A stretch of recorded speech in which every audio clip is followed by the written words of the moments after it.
very sceptical from a farmer's point of view of introducing lynx. I do think there is ecological benefits and that can't be denied at all. But in the grand scheme of things, I don't think personally it's going to work. Right from the beginning, I was enthusiastic about it. I think we need to protect what we have and I think reintroduce species that used to be with us. I'm not sure what to expect and how it would be managed, but I'm looking forward to finding out, really. I'm looking forward to meeting the farmers who are managing livestock in areas close to where lynx are. For the lynx introduction, I was probably a bit sceptical when I heard about it, just about, obviously, sheep or predators.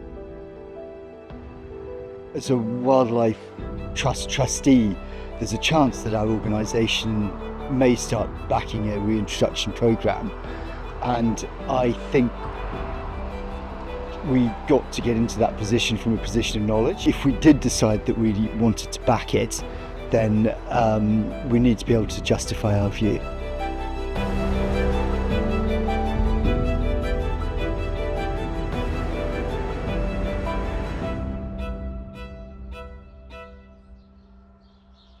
So in Switzerland, yes, lynx are occasionally taking livestock animals.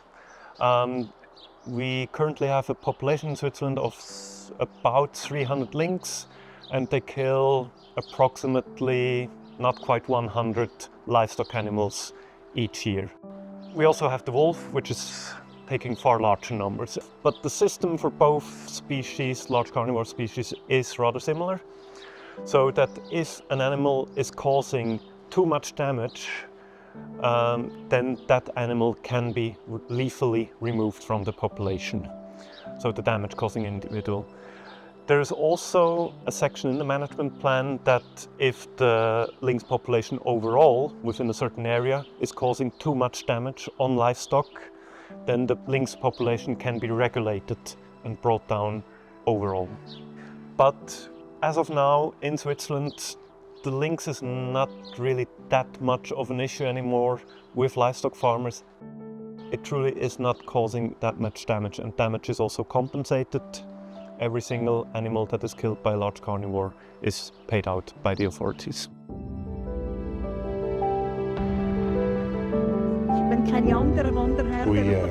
We met a farmer yesterday, a real good working chap, had a similar setup to the amount of sheep that we would have in the UK, and he didn't seem bothered about the lynx at all.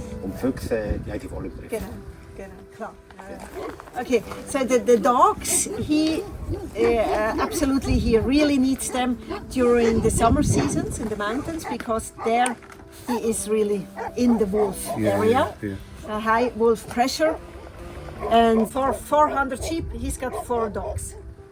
And in winter time or autumn and now towards spring, during the lambing season, almost 80% of the lambs are being born outside. And before he had those dogs to protect, the foxes were a problem for the lambs too. And now that's also no problem anymore. Okay. The dogs just make sure that the foxes stay away from the lambs.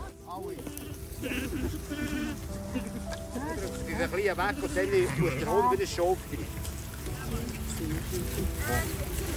also for Stefan that these livestock guarding dogs, they accept the working border collies. That maybe just at first they push them a little bit away, but actually they should just accept that they are doing their work.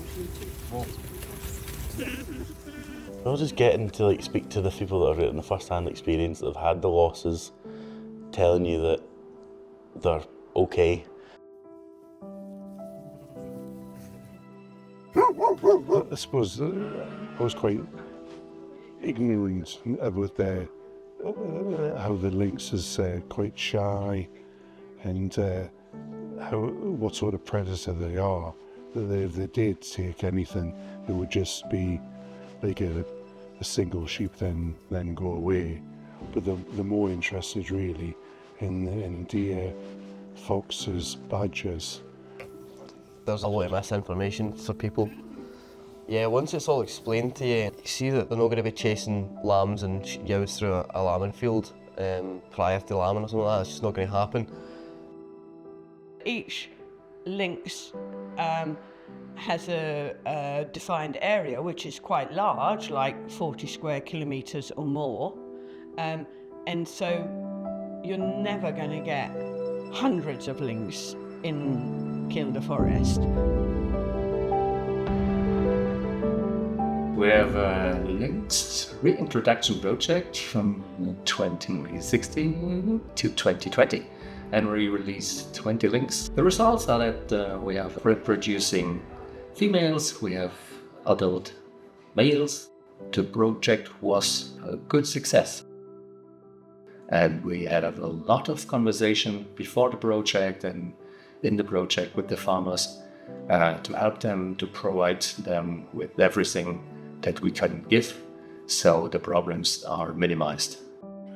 The lynx as a top predator is also able to kill sheep or deer in enclosures, and this happens from time to time. So we have approximately 1 kill per year, more or less. But we have a lynx management plan here, so we can provide the farmer with the financial benefit for the killed sheep and for livestock protection with the financial support for the electronic fences.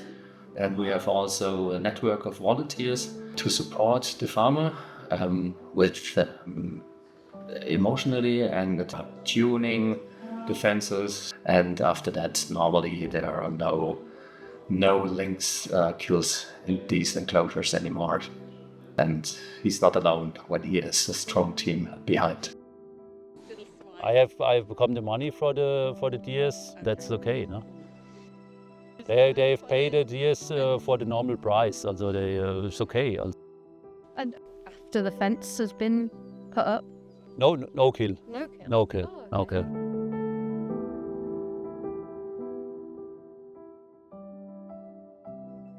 So they not really asked us if we are for or against the lynx. They say we do it, promise us to help us with the protection and the cost. But they also say we have to wait till some lynx are killing the deers, and then we have to look if it was really a lynx or not.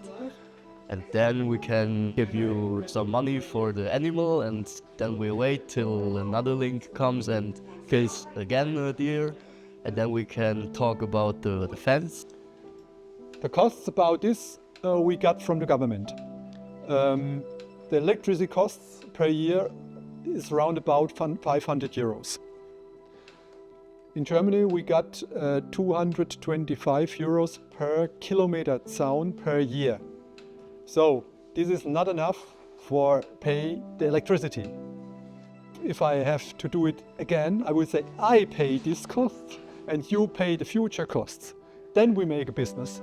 It was really nice to see farmers that are actually living with lynx, and we saw the positive and the negative.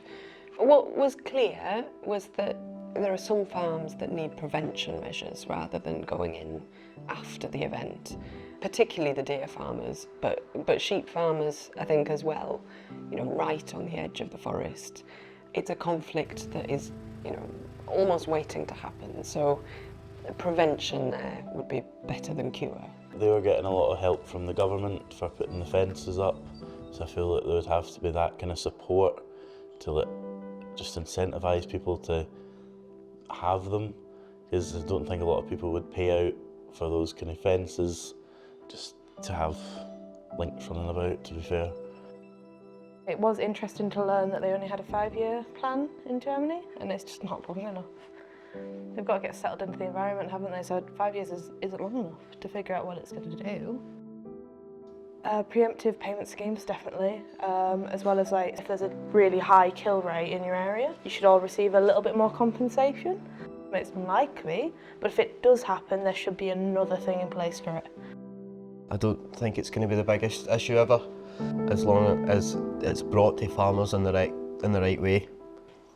There's a big lack of understanding between farmers and non-farmers.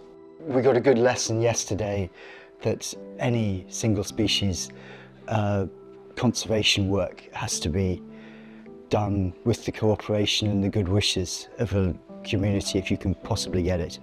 What I would really like to see is farmers engaging in the project and actually kind of taking a bit of ownership rather than feeling like they've had this imposed, and make it a positive thing that we're doing.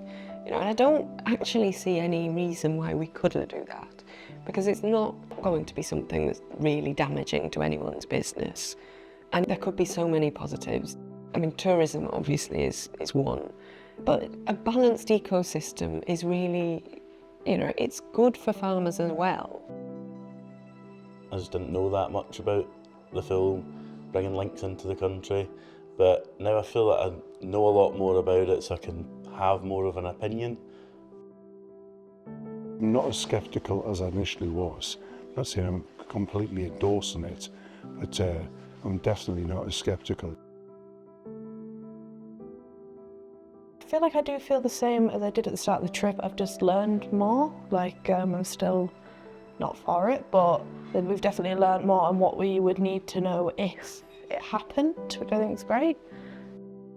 I'm glad it's not my decision, but initially I just couldn't see how it could be a good idea whatsoever, but I think after given all the information, I changed my opinion. I think there's less of an issue once you realise how the lynx works. We could learn that the communication is really important, and getting local people involved in the discussions and understanding what the risk is and what the potential benefits are. And demonstrably that's what this project has been doing. I would like to see it tried, I would. I think if we're serious about functional landscapes then in the north of England, then it needs an apex predator. And using a mesopredator like a badger or a fox in lieu of that, because we don't have anything else, it isn't very satisfactory. There are a range of options, a range of solutions, and opportunities there, as well as, you know, a small threat that can be managed.